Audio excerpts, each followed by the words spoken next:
আল্লাহ, বান্দা বান্দীগুলো যখন তোমার সামনে দাঁড়াইবে, জবান বন্ধ হয়ে যাবে। আয় আল্লাহ, হাত তার বিরুদ্ধে সাক্ষী দিবে, চোখ তার বিরুদ্ধে সাক্ষী দিবে, অঙ্গ প্রত্যঙ্গগুলো একটা একটা তার বিরুদ্ধে সাক্ষী দিবে।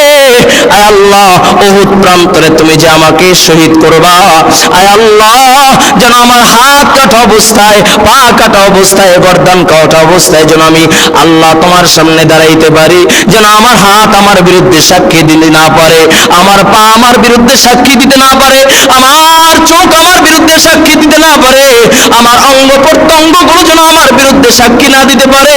কারণ মওলা, আমি তো আপনাকে ভয় পাই। ও বাবা, ভালো করে শোনো, আল্লাহ তাআলা বলেন, ওয়ালিমান খাফা মাকামা রাব্বিহি জান্নাতান।